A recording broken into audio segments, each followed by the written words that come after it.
नई परख के राष्ट्रीय मुद्दा कार्यक्रम में आपका स्वागत है।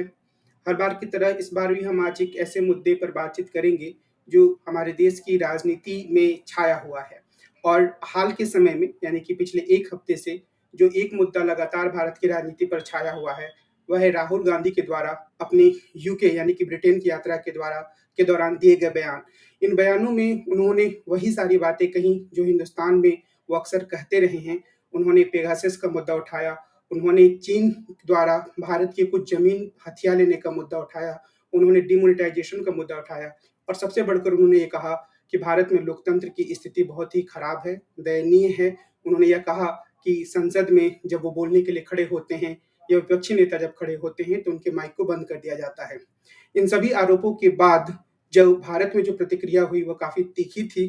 भारत में जो सत्ताधारी दल हैं, उनके नेताओं ने राहुल गांधी पर यह आरोप लगाया कि वो देश को बदनाम कर रहे हैं, देश को तोड़ने का प्रयास कर रहे हैं, देश की छवि लगातार धूमिल कर रहे हैं। यहाँ तक कि उपराष्ट्रपति ने भी अपने कई संबोधनों में इस बात को रेखांकित किया कि राहुल गांधी का जो बयान है, हालांकि उन्होंने राहुल गांधी का नाम नहीं लिया, पर साफ तौर पर इशारा किया कि वह गलत है और भारत के लोकतंत्र को अपमानित करने वाला है। इन्हीं सभी संदर्भों में आज हम इस मुद्दे पर बात करेंगे कि क्या राहुल गांधी के बयान सच में ऐसे हैं जिन्हें भारत के अपमान की संज्ञा दी जा सकती है, या फिर राहुल गांधी के बयानों को बहुत ज़्यादा बढ़ा-चढ़ाकर प्रस्तुत किया जाता है और यह कोशिश की जाती है कि उन्हें एक ऐसे नेता के रूप में दिखाया जाए, जो गैर ज़िम्मेदार है, जो अपने देश की भावनाओं की इज़्ज़त नहीं करता है, देश के सम्मान का ख़्याल नहीं रखता है। इन्हीं सब मुद्दों पर बातचीत करने के लिए हमारे साथ प्रोफ़ेसर बातचीत अभय सर से शुरू करेंगे। जिसमें मैं अभय सर नमस्कार।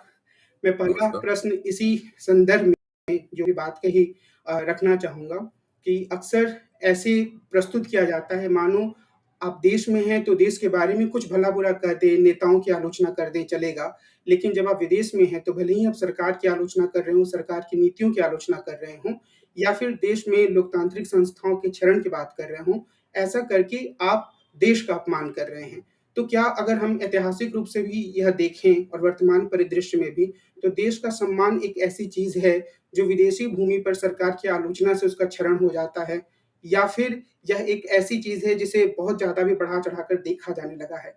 ख़ास तौर पर इस संदर्भ में भी कि जब प्रधानमंत्री इसे बयान देते हैं, तो उसे थोड़े हल्के में ले लिया जाता है, पर विपक्षी नेताओं पर काफ़ी तीखे हमले होते हैं। आपकी इस पे क्या राय है? कमल, पहली बात तो मैं इस बात को मानता हूँ कि अगर कोई भारत का नागरिक है, तो उसे भारत की धरती पर नहीं, दुनिया के किसी भी हिस्से में खड़े होकर किसी भी पार्टी की, सरकार की, विचारधारा की, किसी की भी आलोचना करने का अधिकार है। जी। और केवल इस आधार पे उसे देश विरोधी या देश को बदनाम करने वाला नहीं ठहराया जा सकता। लेकिन सवाल ये है कि वो आलोचना क्या कर रहा है, इसको तो देखना पड़ेगा। हुँ, हुँ। ये बहुत महत्वपूर्ण बात है कि आखिरकार जो आलोचना की जा रही है, वो आलोचना किस किस्म की है। वरिष्ठ पत्रकार नीरजा चौधरी ने आज एक राहुल गांधी के कैम्ब्रिज में दिए गए भाषण के एक खास पहलू की तरफ हम लोगों का ध्यान खींचा है। राहुल गांधी ने जो पश्चिमी लोकतंत्र हैं, उनको आड़े हाथों लिया और कहा कि भारत में लोक मोदी जी की सरकार के नेतृत्व में जो लोकतंत्र का क्षय हो रहा है, उस क्षय पर वो चुपचाप बैठे हुए हैं और कुछ कर नहीं रहे। कुछ इस तरह की बात उन्होंने कही। तो इसका एक मतलब ये निकल सकता है कि वो चाहते हैं कि भारत में जो भी हो रहा है, भारत की जो अंदरूनी राजनीति है, जिसके ऊपर विपक्ष मोदी जी के खिलाफ संघर्ष कर रहा है, अ, उसमें कुछ जो पश्चिमी लोकतंत्र हैं, पश्चिमी लोकतांत्रिक देश हैं, वो उसके अंदर हस्तक्षेप करें। इसका एक ही मतलब निकाला जा सकता है। तो एक तरह से वो वहां पर विदेशी हस्तक्षेप को निमंत्रित कर रहे हैं। मैंने उनका वक्तव्य जो कैम्ब्रिज में नहीं जो उन्होंने कैम्ब्रिज में दिया, वो मैंने वक्तव्य नहीं सुना है। जो उन्होंने बातचीत की है, वो भी मैंने नहीं सुनी है। लेकिन जो नीरजा चौधरी का आज मैंने स्तंभ पढ़ा इंडियन एक्सप्रेस में, उसमें नीरजा चौधरी ने लिखा है कि राहुल गांधी ने इस तरह की बात कही है जिसका सीधा-सीधा मतलब ये निकलता है। अगर उन्होंने ऐसा कहा है, तो इसके फिर 2 मतलब निकलते हैं। पहला मतलब तो ये है कि वो देश में, जैसा कि मैंने कहा, कि वो देश में विदेशी हस्तक्षेप को निमंत्रित कर रहे हैं, जो कि एक बहुत गड़बड़ बात है। और दूसरी बात ये है कि विपक्ष के सबसे बड़े नेता और भाजपा के बाद देश की सबसे बड़ी पार्टी कांग्रेस के नेता के तौर पर उनके अंदर इस आत्मविश्वास की कमी भी दिखाई पड़ती है कि अगर देश में कोई लोकतंत्र को नुकसान कर रहा है, तो विपक्ष ये दावे के साथ कहे, उसका नेता ये दावे के साथ कहे कि हम भाई उससे भारत की हम अपना लोकतंत्र छीन के उसको गड़बड़ नहीं करने देंगे। उस लोकतंत्र का क्षय नहीं करने देंगे, उसको नुकसान नहीं पहुँचाने देंगे। बजाय इसके कि वो विदेशी की हस्तक्षेप को या विदेशी पश्चिमी लोकतांत्रिक राष्ट्रों को उसके लिए कहे कि वो उसमें दखल दें। हुँ, हुँ। तो ये एक ऐसा मसला है जिसके ऊपर गौर करना चाहिए। हुँ, हुँ। मुझे नहीं पता कि भारतीय जनता पार्टी ने उनके वक्तव्य के इन पहलुओं को किस प्रकार देखा है और उनकी जो आलोचना हुई है, उस आलोचना में किस तरह की बातें कही गई हैं, क्योंकि मैंने सारे बयान कोई भी नहीं सुन सकता है और सारे बयान नहीं पढ़ सकता है। हुँ, हुँ। नीरजा चौधरी एक बहुत वरिष्ठ पत्रकार हैं हुँ, हुँ। और मैं उनका बड़ा सम्मान करता हूँ हुँ, हुँ। और वो इंडियन एक्सप्रेस की एक कंट्रीब्यूटिंग एडिटर भी हैं और इंडियन एक्सप्रेस में ये पूरा उनका विश्लेषण छपा है राहुल गांधी के बारे में। हुँ, हुँ। दूसरी महत्वपूर्ण बात नीरज चौधरी ने ये कही है कि राहुल गांधी देश की जो तस्वीर पेश कर रहे हैं, देश के अंदर और बाहर, उससे क्या संदेश जा रहा है? हुँ। भारतीय जनता पार्टी के लिए नहीं, या विपक्षी दलों के नेताओं के लिए नहीं, एक ऐसे भारत के लिए जो कि उम्र के लिहाज से युवा भारत है हुँ, हुँ। और जिसको आप प्रगतिकांक्षी भारत की संज्ञा दे सकते हैं, हुँ, हुँ। एस्पिरेशनल इंडिया की संज्ञा दे सकते हैं। हुँ, हुँ। ऐसे भारत के लिए संदेश क्या जा रहा है? तो नीरजा चौधरी ये कहती हैं कि वो कह रहे हैं कि भारत में लोकतंत्र मर चुका है, हुँ, हुँ। जो यहाँ का कुल घरेलू उत्पाद है वो लगातार नीचे जा रहा है, हुँ, हुँ। महंगाई और बेरोजगारी लगातार बढ़ रही है हुँ, और हुँ। लोगों का जिंदा रहना मुश्किल हो रहा है। तो वो एक भारत की बिल्कुल एक अंधेरी तस्वीर खींचते हैं, हुँ, हुँ। एक ऐसी तस्वीर खींचते हैं जिससे लगता नहीं कि भारत के भविष्य में कोई दम है। हुँ, हुँ। लगता भारत का भविष्य पूरी तरीके से अंधकारमय है। हुँ, हुँ। तो नीरजा चौधरी का विश्लेषण ये कहता है हुँ, हुँ। कि ऐसा करके राहुल गांधी हो सकता है कि कोई कुछ एक खास तरह के श्रोताओं को और खास तरह के दर्शकों को वो खुश कर रहे हों या उन्हें अपनी ओर आकर्षित कर रहे हों। लेकिन इससे जो प्रगतिकांक्षी भारत है, प्रगतिकांक्षी और युवा भारत है, उसको सही संदेश नहीं जाता है। देखिए, नीरजा चौधरी आम मीडिया वाली नहीं है। नीरजा चौधरी भारतीय जनता पार्टी की समर्थक भी नहीं है। नीरजा चौधरी गांधी परिवार की जी हुजूर या पत्रकार भी नहीं है। हुँ, हुँ। उन्होंने जीवन में ऐसा कभी कुछ नहीं किया। हुँ, हुँ। वो जो उनकी समझ में आता है उसको वो लिखती हैं और एक जो एनालिटिकल फ्रेमवर्क होता है, उनका विश्लेषणात्मक परिप्रेक्ष्य होता है, उसमें रख के वो लिखती हैं। हुँ, तो हुँ। मुझे लगता है कि नीरजा चौधरी का ये अवलोकन बहुत महत्वपूर्ण है और इसे कांग्रेस के लोगों को बहुत ध्यान से पढ़ना चाहिए और राहुल गांधी को भी बताना चाहिए कि भाई उनके वक्तव्य की ये समीक्षा प्रकाशित हुई है और ये भारतीय जनता पार्टी के लोगों द्वारा राहुल गांधी की खिल्ली उड़ाना ऐसी बात नहीं है, ना ही उनके वक्तव्य की निंदा करने वाली बात है। बिल तो वो जहाँ विदेश जब जाते हैं या भारत में भी जब वो अपने वक्तव्य देते हैं, तब वो किस रूप में अपने वक्तव्य दें? आखिरकार वो कौन-सा ऐसा आधार क्षेत्र है, कौन-सा ऐसा जनाधार है जिसको वो संबोधित करना चाहते हैं? हुँ, हुँ। क्योंकि ये सब बातें कहना आसान है, लेकिन ये भी तो सोचना चाहिए कि अगर वास्तव में भारतीय लोकतंत्र का भविष्य पूरी तरीके से अंधकारमय है, तो राहुल गांधी को ये भी बताना चाहिए कि आखिरकार सरकार विरोधी लहर यहाँ पे क्यों नहीं चल रही है भारत में? हुँ, हुँ। अगर ऐसी क्या बात है कि सरकार के खिलाफ ऐसी कोई बहुत बड़ी नाराजगी नहीं है? हुँ, अभी-अभी उत्तर-पूर्व में चुनाव हुए, वहाँ पर त्रिपुरा में भारतीय जनता पार्टी ने कुछ सीटें ज़रूर कम हो गई लेकिन चुनाव जीत लिए। हुँ, हुँ।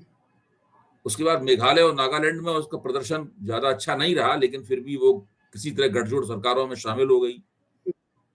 तो भारतीय जनता पार्टी कई तरह से, कई मुकामों पर, कई मोर्चों पर बहुत ही लचीलेपन का परिचय देती है हुँ, हुँ। और उसके ज़रिए जीती हुई बाजी को भी अपने पक्ष हारी हुई बाजी को भी अपने पक्ष में झुका लेती है। जीती हुई बाजी तो उसके पक्ष में होती ही है। हुँ, हुँ। जी।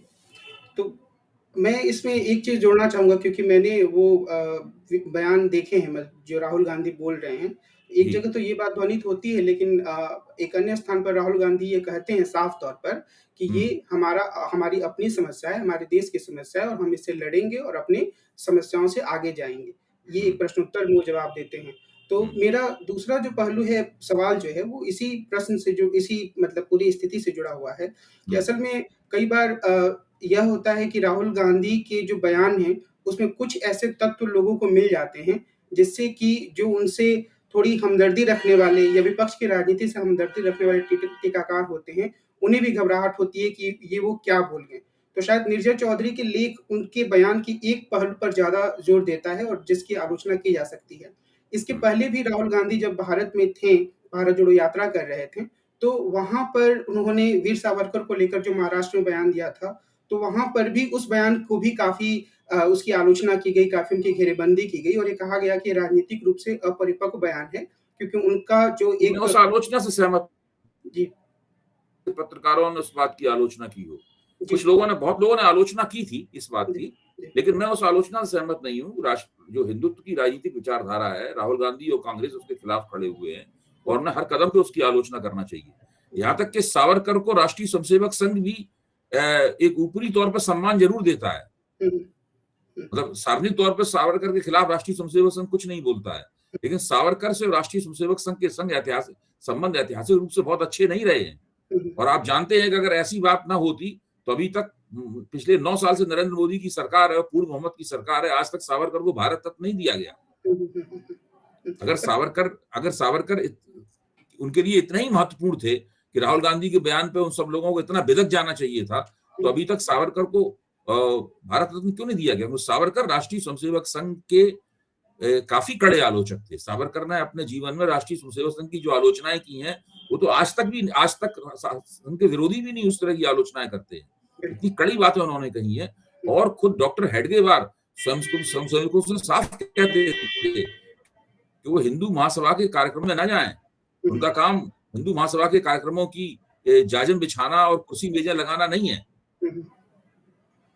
तो ये सावरकर वाला मामला बिल्कुल अलग तरीके का मामला है। वो तो जी, राहुल गांधी की जबरदस्ती छीछलेदर करने के लिए कोई भी बात पकड़ ली जाती है। हुँ, हुँ, हुँ, लेकिन नीरजा चौधरी ने जिस तरीके से उस आलोचना को प्रस्तुत किया है, वो हुँ, अलग है। जब जोड़ो यात्रा हुई तो भारत जोड़ो यात्रा की सफलताओं की नीरजा चौधरी ने सराहना की थी। हुँ, हुँ।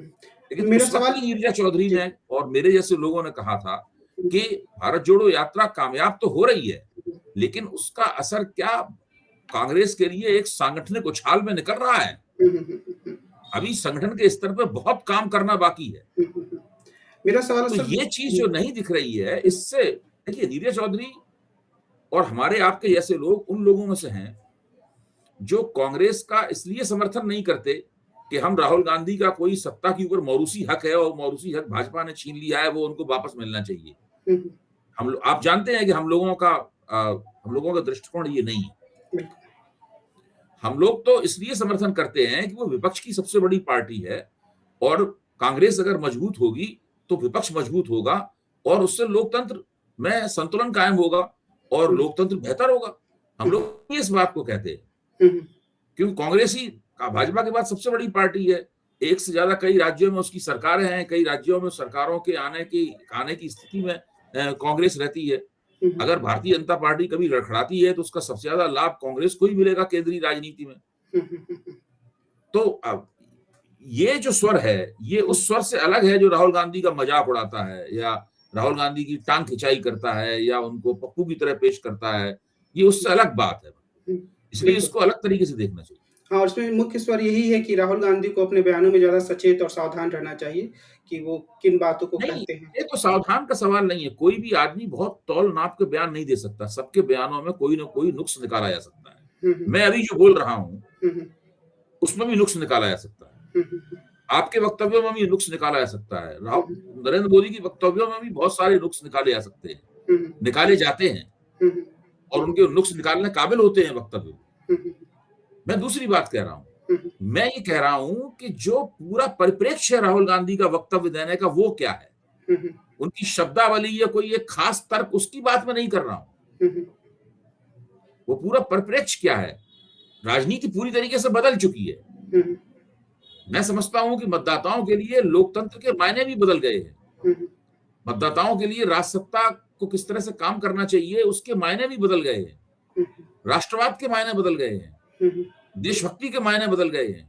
हुँ, हुँ, तो ऐसे बदले हुए समय में आप किस तरह राजनीति करेंगे? आपको भी अपनी राजनीति करने का तरीका बदलना पड़ेगा। हुँ, हुँ, उसके लिए आपको राजनीति की समझ बदलनी पड़ेगी, इससे आपका परिप्रेक्ष्य बदलेगा। हुँ, जब परिप्रेक्ष्य बदलेगा तो अपने आप ही उस परिप्रेक्ष्य से नए किस्म के बयान निकलेंगे। हुँ, जैसे राहुल गांधी ने भारत जोड़ो यात्रा की। मैं समझता हूँ वो एक नए किस्म की राजनीति थी। हुँ, मतलब कांग्रेस जिस तरह की राजनीति करती आई है पिछले 9 साल से, उसमें पहली बार कांग्रेस के सर्वोच्च नेता को और कांग्रेस को एक ऐसी राजनीतिक कार्रवाई करते हुए देखा गया, जिसकी आलोचना और निंदा संघ परिवार के लिए भी मुश्किल हो गई। हुँ, और जिसकी शुरू में जरूर भाजपा ने खिल्ली उड़ाई, लेकिन बाद में भाजपा के नेता भी सधी हुई भाषा में ही उसकी चर्चा करते हुए नजर आए। उनके हुँ, प्रवक्ता भी सधी हुई भाषा में चर्चा करते हुए नजर आए। हुँ, तो वो उन्होंने नया काम किया। हुँ, वहां ऐसा लग रहा था कि उन्होंने बदली हुई राजनीतियों को समझा है। हुँ, और भारत जोड़ो यात्रा इस तरह की थी, न केवल वो उसके जरिए पूरे देश को संबोधित करने का प्रयास कर रहे थे, बल्कि उसका एक चुनावी पहलू भी था। हुँ, जब वो कह रहे थे मैं मोहब्बत की दुकान खोल रहा हूँ, मोहब्बत का पैगाम लेके आ रहा हूँ, तो और वो सांप्रदायिकता के जरिए इस देश को तोड़ा जा रहा है, तो दरअसल वो कांग्रेस के उस मुस्लिम जनाधार को संबोधित कर रहे थे, जो जिसका क्षय काफी पिछले दिनों हुआ है। हुँ, जैसे कि उत्तर प्रदेश में, बिहार जैसे 2 बड़े राज्यों में, हुँ, जहाँ पे 120 सीटें हैं, हुँ, वहां पर कांग्रेस को मुसलमानों के वोट नहीं मिलते हैं। दिल्ली में कांग्रेस को मुसलमानों के वोट नहीं मिलते हैं। हुँ, अगर दिल्ली, बिहार और उत्तर प्रदेश तीनों को मिला दिया जाए तो 127 सीटें होती हैं। हुँ, 127 सीटों पर कांग्रेस और इन जगहों पर मुसलमानों की संख्या भी काफी है। हुँ, एक जमाने में कांग्रेस मुसलमानों के वोट धुआंधार बटोरती थी इन पूरे इलाकों में। हुँ, तो राहुल गांधी ने अपनी पूरी भारत जोड़ो यात्रा में लगातार इस अपने पूर्व जनाधार को संबोधित किया है। हुँ, और मुझे पक्का यकीन है इसका उनको चुनावी लाभ भी होगा। हुँ, मैं यकीन के साथ कहता हूं कि अगले लोकसभा चुनावों में मुसलमानों के वोट इन इलाकों में, दिल्ली में, उत्तर प्रदेश में और बिहार में, कांग्रेस की तरफ हमदर्दी से देखेंगे। और उसका नुकसान उन लोगों को होगा जो कि कांग्रेस के बाद मुसलमान वोटों के दावेदार बने हैं या जिनको मुसलमान वोट मिलते रहे। हुँ, जी, इसीलिए आज समाजवादी पार्टी के आप लोगों से बातचीत कीजिए, वो हुँ, लोग इस बात को लेकर चिंतित हैं कि हुँ, 2024 में मुसलमान वोट हमें उस तरीके से नहीं मिलेगा जिस तरह 2022 के विधानसभा चुनाव में मिला। हुँ, तो अंदर खाना जरूर लोग सोच रहे होंगे कि भाई कांग्रेस से कोई समझौता नहीं, अगर हमने नहीं किया तो हुँ, फिर जो पिछड़ी और मुसलमान एकता है वो टूट जाएगी। हुँ, हुँ, जी, तो ये भारत जोड़ो यात्रा इस तरह से, उसके कई पहलू थे। हैं? सवाल ये है कि भारत जोड़ो की यात्रा के बाद राहुल गांधी ने उस राजनीतिक प्रतिभा का प्रदर्शन नहीं किया है, हुँ, जो भारत जोड़ो यात्रा में वो चमक दिख रही थी। वो चमक अब नहीं दिख रही है। हुँ, ये सवाल है। जी। तो एक मैं इसमें ये चीज़ देखता हूँ और मुझे लगता है कि जैसे आपने कहा कि राष्ट्रवाद की परिभाषा बदल गई है, देशभक्ति की परिभाषा भी बदल गई है। तो शायद जो हमारे यहाँ संस्थाएँ हैं, उनकी भी भूमिका थोड़ी बदली है। ख़ास तौर पे मैं अगर पत्रकारिता की बात करूँ और टीवी हुँ। जर्नलिज़्म हाँ, की मीडिया बात सही करूँ बात है, मीडिया छोड़ दिया। मीडिया की भूमिका भी बदली है। जी, मीडिया भी और पहले ऐसा नहीं रहा। मीडिया अब सरकार से सवाल कम पूछता है, विपक्ष से ज़्यादा सवाल पूछता है। जी, और उसमें मुझे ये लगता है कि कई बार एक तो राहुल गांधी के कुछ बयानों को पकड़ा जाता है और उसके बाद एक ऐसा नज़ारा पेश किया जाता है जैसे कि बहुत ऐसी चीज़ हो गई जो नहीं होनी चाहिए थी और यही उसके तो मैं बाद कहता हूँ, अगर राहुल गांधी अपना समग्र परिप्रेक्ष्य बदलेंगे। हुँ, जैसे देखिए, जो भारत जोड़ो यात्रा थी, हुँ, राहुल गांधी के प्रति अपनी तमाम अरुचि के बावजूद हुँ, और भाजपा के प्रति तमाम झुकाव के बावजूद हुँ, मीडिया को अंततः भारत जोड़ो यात्रा को कवरेज देना पड़ा। हुँ, और भारत जोड़ो यात्रा में शुरू में सवाल बार-बार पूछा जाता था राहुल गांधी से कि भाई आप गुजरात क्यों नहीं जा रहे हैं? हुँ, गुजरात को आपने क्यों त्याग दिया? भारत जोड़ो यात्रा में गुजरात के चुनाव को क्यों कुर्बान कर रहे हैं?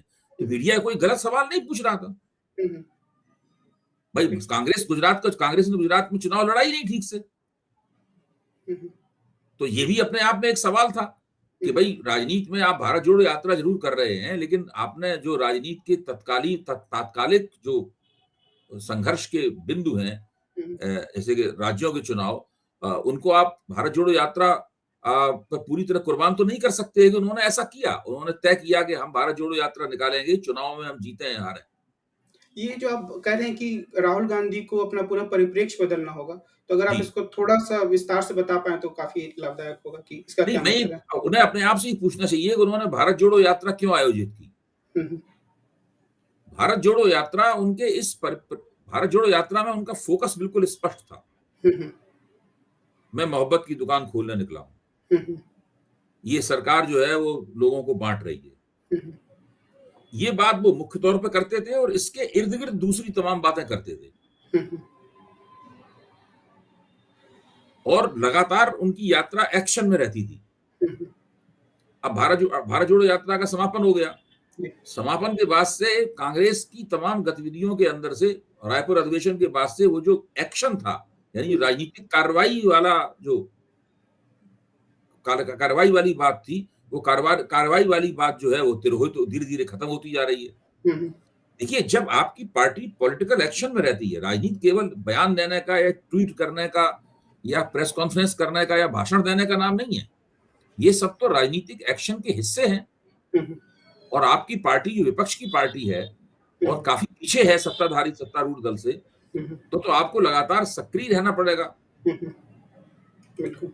मुझे अच्छी तरह याद है कि जब 2000 जब 1984 में राजीव गांधी ने एक बहुत ही ज़बरदस्त जीत हासिल की और विपक्ष के सारे नेता दिल्ली में सब लोग हार-हूर गए। भाजपा की भी 2 सीटें आईं। हुँ, विपक्ष के तमाम नेता दिल्ली में बड़े उदास बैठे थे। हुँ, तो हुँ। उसमें एक मीटिंग हो रही थी। उसमें मुलायम सिंह यादव ने ये कहा कि आप लोग इतने उदास मत होइए, हम 6 महीने के अंदर-अंदर हुँ, हुँ। उत्तर प्रदेश का पत्ता-पत्ता, बूटा-बूटा भारतीय कांग्रेस के खिलाफ कर देंगे। हुँ, हुँ। मैं 1984 की बात कर रहा हूँ। हुँ, हुँ, हुँ। अब देखिए उसके बाद कर्नाटक में चुनाव हुआ, वहाँ कांग्रेस चुनाव हार गई। हुँ, हुँ। हुँ?